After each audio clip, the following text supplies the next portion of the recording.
They are trying to take over our country.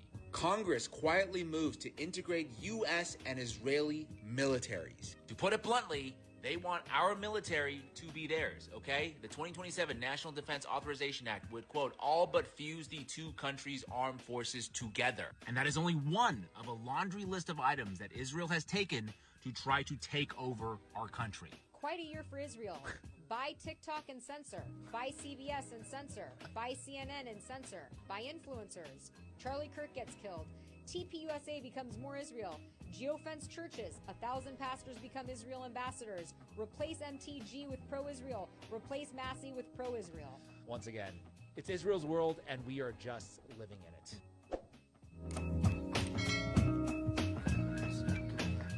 All right, folks, we are back here on WLTH 1370M. That is 92.7 in the FM dial if you're nasty. Yes, it is 6:39 in the PM here on Friday, June the 5th, 2026. The future is here. The future is now. Yes, it is. And the future's looking more bleak and bleak by the day, folks. Yes, it is. As you heard in the intro from my man James Lee, we are in the current stages of a takeover, basically a takeover of our military by a foreign government. And we're going to get into it in our new segment, While You Were Sleeping.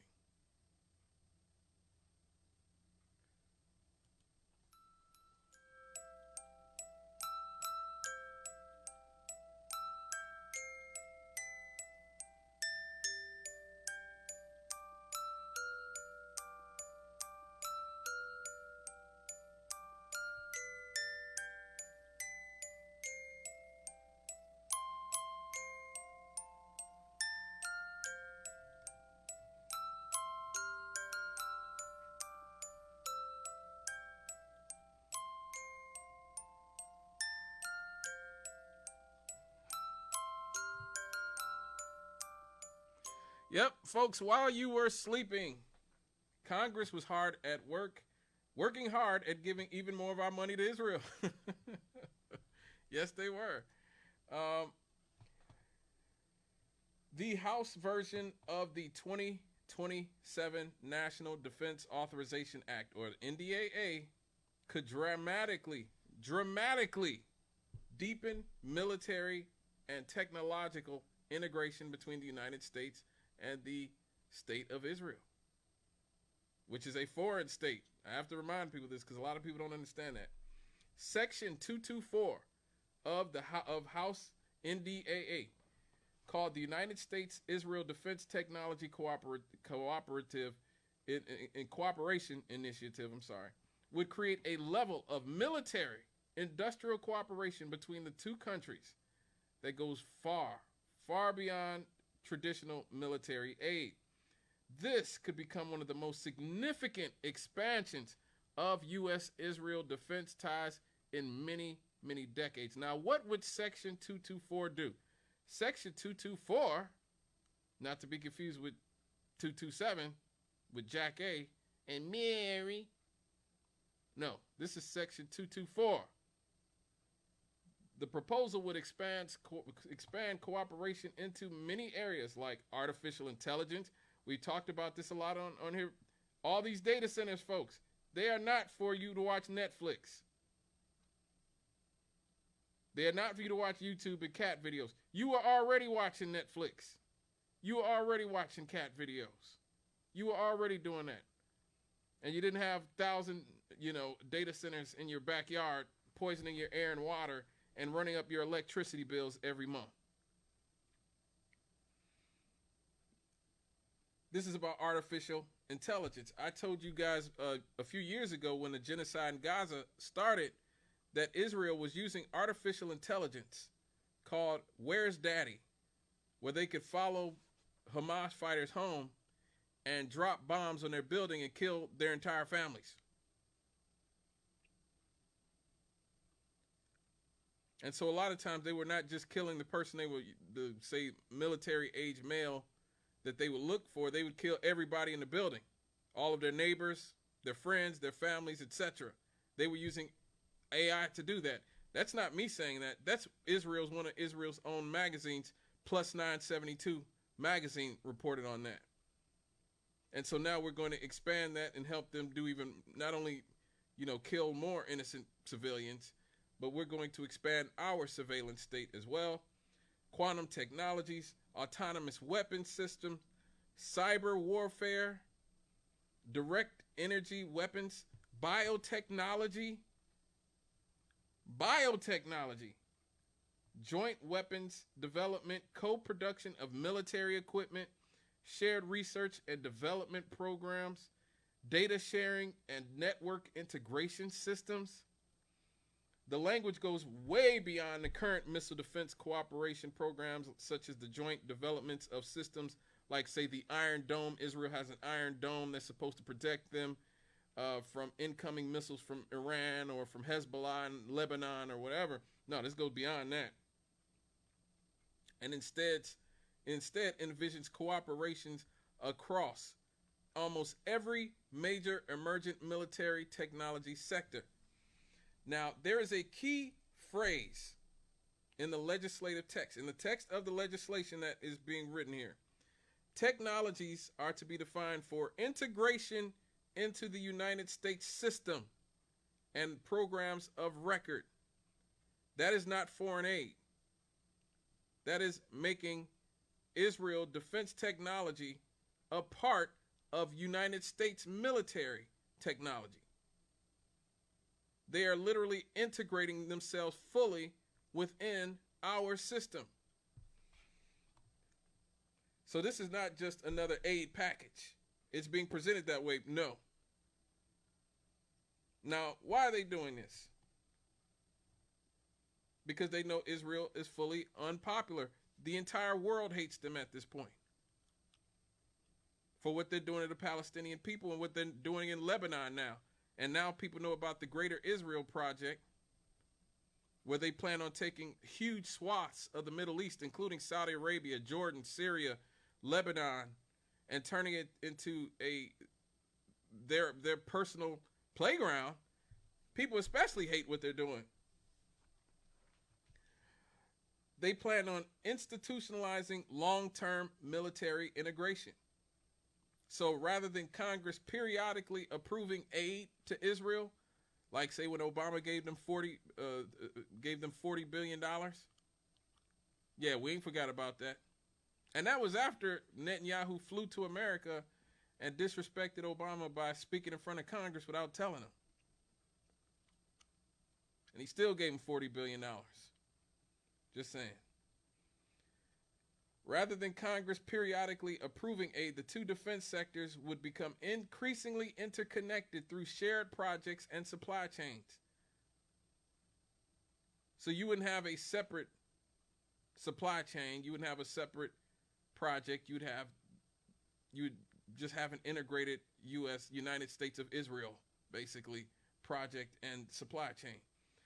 This would also increase information sharing. The proposal reportedly includes concepts such as network integration and data fusion. This could mean broader sharing of military data and intelligence systems, create stronger political incentives. Joint manufacturing projects could create jobs in congressional districts across the United States. This could make future lawmakers more likely to support deeper military cooperation between the United States and Israel because of local economic interests. So now you'll have Americans whose jobs are dependent on us building weapons and having integrated systems with Israel. So then you won't be able to cut aid and or you'd lose American jobs.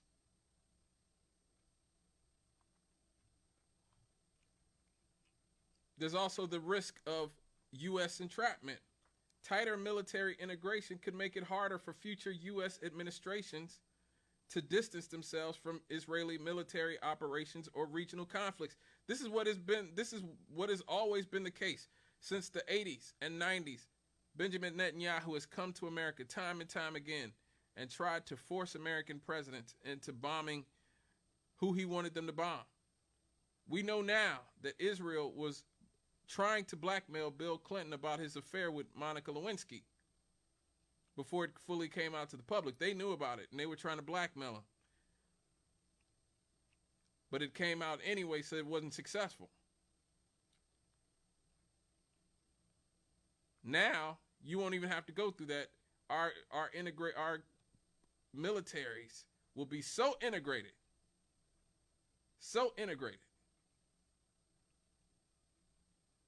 that you won't have a choice to go along with what they're doing, whether it's criminal, whether it's, savage and barbaric, like what they're doing in Gaza and what they're doing in Lebanon now.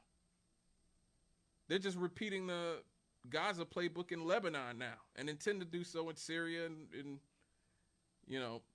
I don't know why Jordan, I guess I don't know why Saudi Arabia continues to go along with this, considering that they know that they're going to be on the chopping block as well. But then again, we propped up Saudi Arabia, and so we made them possible, so they're not even really independent themselves. There could also be reduced congressional oversight.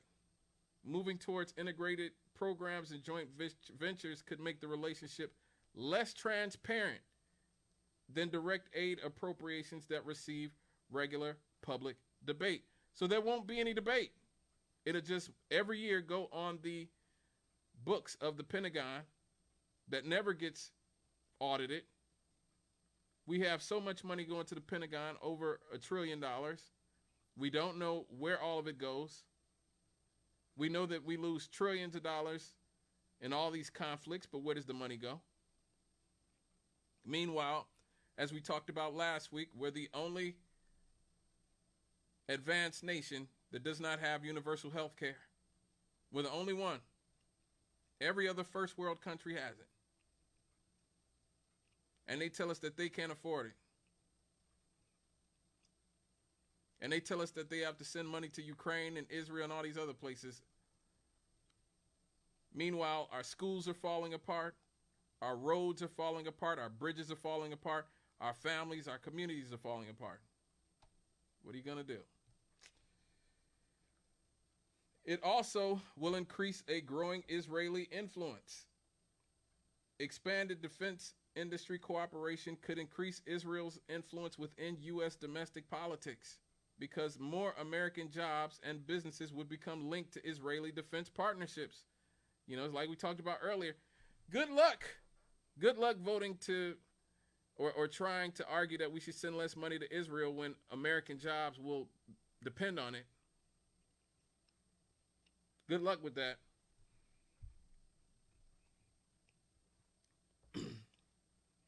Washington is becoming more closely tied to Israel's military establishment at a time when the public opinion has become more divided over U.S. support for Israel. And that's why they're doing this, folks.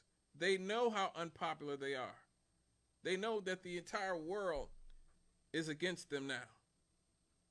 Like you can go on the internet and see Israeli college students and young people in Argentina and in other places in Latin America and other European countries and Asia, everywhere. And they are being called out and being yelled at, and people are saying, you're committing war crimes, you're baby killers, and all this other stuff.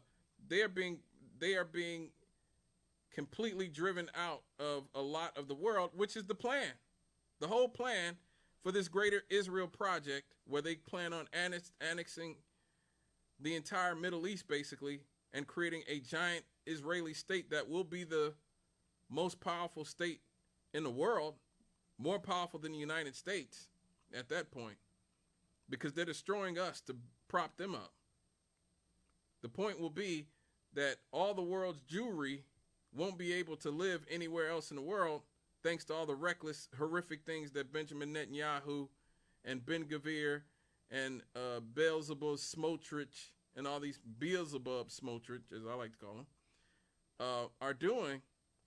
And so they'll all have to come back to live in greater Israel,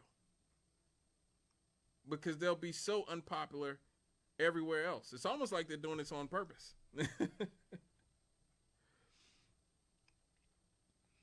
Now,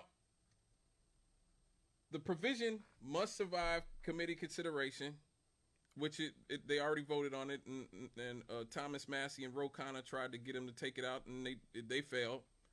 But it still must pass the full House and pass the Senate.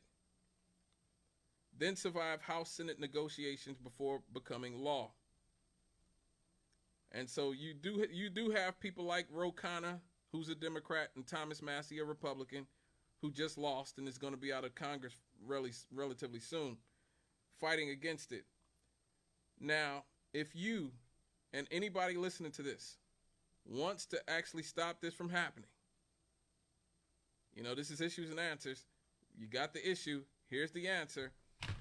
You got to contact the members of the House now.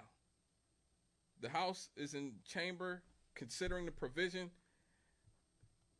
For us here in Northwest Indiana, that is Frank J. Mervan, who just won the primary against Levita Sparks Wade last month. Last month. If you want to call Frank Mervan and tell him to vote no, to vote against Section 224, here's the number: 202-224-3121. That number again, 202-224-3121. 202-224-3121. That is Frank J. Mervan, or you can go to his website, mervan.house.gov. Hell, do both. Do both. And then contact both of our senators here in the state of Indiana, Todd Young and Jim Banks. Because even if the House passes it, the Senate can reject or omit this provision. Please, stay on these people. Todd Young and Jim Banks, they are both Republicans.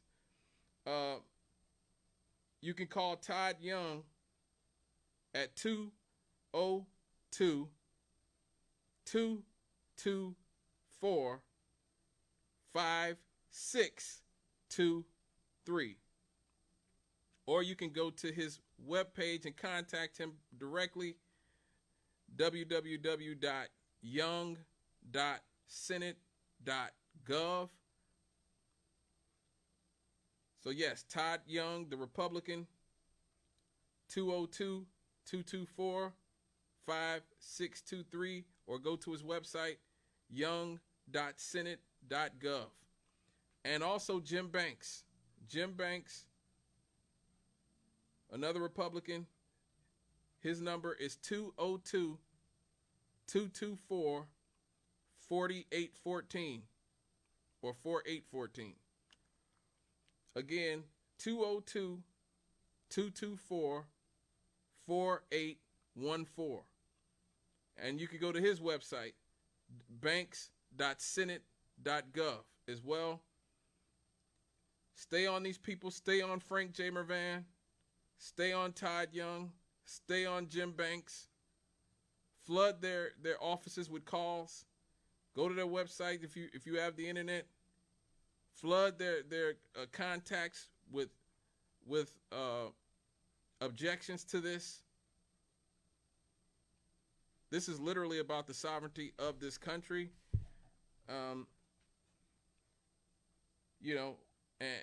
Ultimately, you have to have faith that on some level you can affect change. I know a lot of people say voting doesn't matter and that it doesn't really matter, nothing. And I always say, if that's the case, then why work so hard to disenfranchise us from voting? If voting doesn't matter, if none of this matters, if putting pressure on these people doesn't matter, then why do they go through so much to stop us from being able to do it?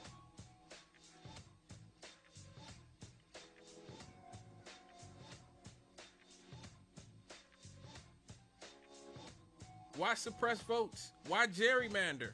Why gerrymander us out of districts? Why attack the Voting Rights Act? If voting doesn't do anything, why attack the Voting Rights Act? Why take sections out of the Voting Rights Act that empower us if voting doesn't do anything?